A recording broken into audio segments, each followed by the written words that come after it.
slowly filtering out. It's about 1.5 litres there of biodiesel.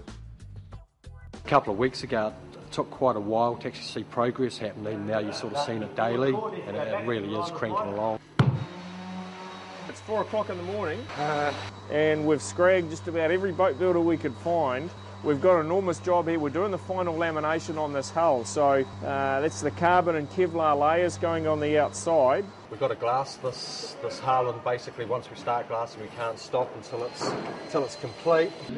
It's looking black. It's 1 o'clock in the afternoon. We've been going at this since 2 in the morning, so that's an 11-hour stretch so far.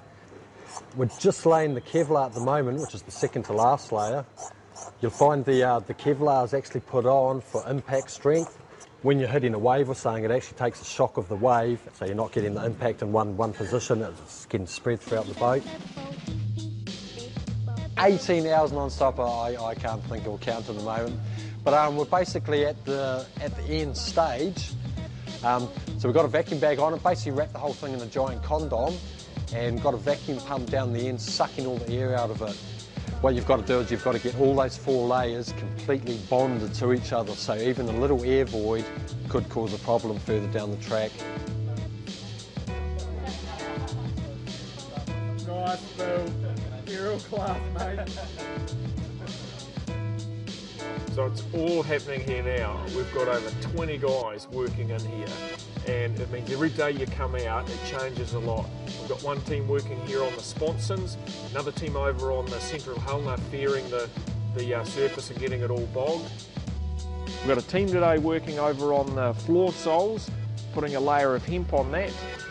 We're the first powerboat in the world that's used hemp in its construction, as far as we know. The horns are coming together, the deck's coming together. And out at Greenmount Manufacturing, they've started work on the polystyrene spars. These are these big leg structures that connect the central hull out to the sponson. Is it? Oh, it's over like that. You think, how the hell have you machined that? There you go, straight down the middle. We can just split it up and into sort of manageable, machinable sizes, and just run toolpaths over the top of it. Finally, when we've made all the pieces, you can just slide them all together like a massive jigsaw puzzle and glue them together. That's it. The spars are crucial structures for us, and it's important that we get that shape exactly right. So far, everything's been probably either going to plan or going better to plan. Oh, push you, yeah, whip out. And it's been going really, really well. It's just the spar tubes have been held up with the CNC people. They've been having a few problems with the machine breaking down. It's going at 18,000 revs a minute, and at that speed it's whipped out the tool, and then it's just broken. I had to order a new spindle in from Italy. Pain in the ass, really. We've got ongoing issues with these spars. Like, I still don't know when we're going to get them. The guys are saying maybe Monday, or maybe one of them Monday, the other one, who knows? Could be the one thing that could slow your boat down. I mean, we're doing our best with what we've got. Get in the water, get in the water. I'm doing my best, mate. So in order to get the deck on, we've had to shift the hull out, lift the deck right up, and we're just going to slide this back, and hopefully it'll all come together sweet.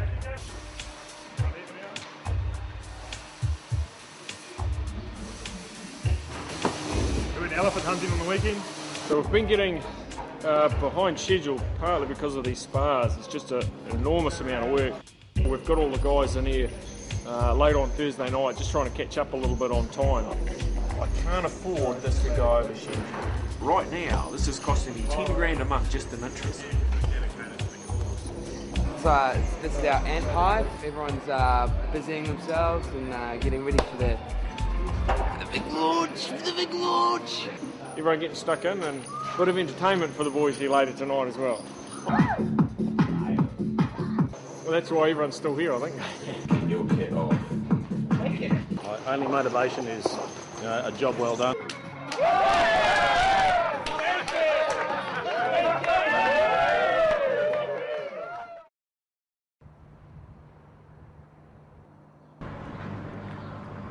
Bloody Scrooge where I am. I'm not sure what the fuck to do now. The spas have blown the budget out of the water, basically. Did you see that email from High Mod? Which one? It's for another 80 grand. So where can we get more money from? Well, where do we get the money from? How much money you got left? $109. $109? Yeah. I think 109 grand. We've got nothing to go back to. We've sold everything, so... Bloody rooster, you know. Then I don't give him a promo tour around New Zealand. Just sort of a fuck off, we're busy. So this $71,000 carbon order I probably shouldn't put in right now. 40. The budget's been miscalculated, and right now we're a couple of $100 grand short. It's hard to fathom the amount of money that's going into it, and in particular the 2 spas, which is worth more than my house. Half his house is in this one spa here, and probably half his ass as well. The spas, the carbon spas, are just a huge amount more work than anyone ever anticipated. 1, 2, yeah. And now they're telling me that we won't make the launch date. It's going to get pushed back to at least Christmas, which means I won't be able to do the tour around New Zealand promoting renewables. Today's been one of those days where I've wanted to just fucking throw my tools up in the air and walk off the job pretty much, because so I was setting the guys up this morning with a few jobs to do and we haven't got materials for half of them. We've got a lot of work to do and we really want to do it to try and get this boat finished by Christmas, but without the materials you can't build a boat. High Modulus, who supply all the carbon for us and foam, they're not wanting to let too much go, which is fair enough. You know, they don't know if the project's going to fall over or if it's going to go ahead, and so I'm only getting as much as I know Pete can afford to pay, which is fuck all at the moment. Auckland Finance have loaned another $100,000, and I revalued the house, which has allowed me to get another 50 grand on top of my mortgage. That's those are fuel tank lids that you're sitting on here. Yeah. I think I'm somewhere between 1 to 150 short of what I need. Is there anything more I could get out of the National Bank? Like, could I actually get like a loan or an overdraft or something? We've just recently had that house revalued to get that extra 50,000 that you needed. You are fully lent. I can't do anything more about that. Okay. Interested boys in a raffle, in the social club raffle, a couple of meat packs going. I've been working on this for 2 years, and fuck, I need that boat in the water before Christmas. So I need you fellas to buy into that.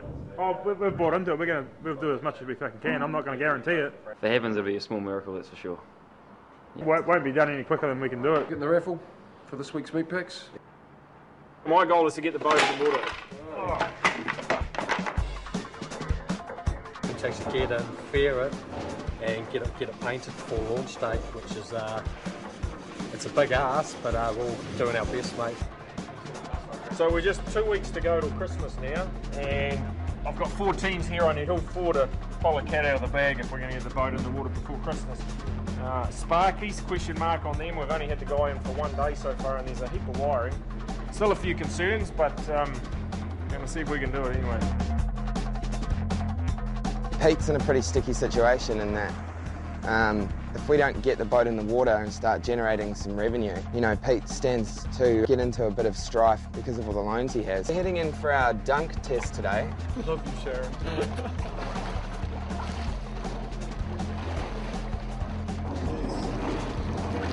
I'm a little bit anxious about this dunk test. Tim's never done any scuba before, so it's going to be interesting to see how he gets on. Well, there he goes. When you flip upside down on this, it just disorients you, and quite easy to freak out on, actually. There he goes. We have first aid training. So if you're losing blood, this is the one that we use to replace it. We've done nautical exams. Tim's gutted, actually.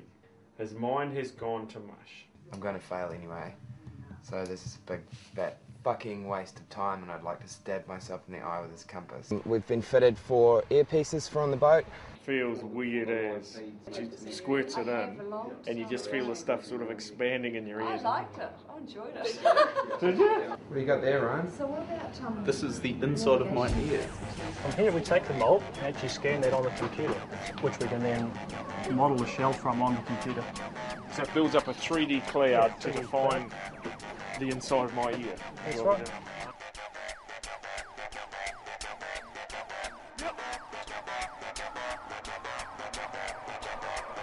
We have, as of this morning, ceased work on Earthrace pending payment in full of all overdue accounts. And this account came through 7 days ago, and they've stopped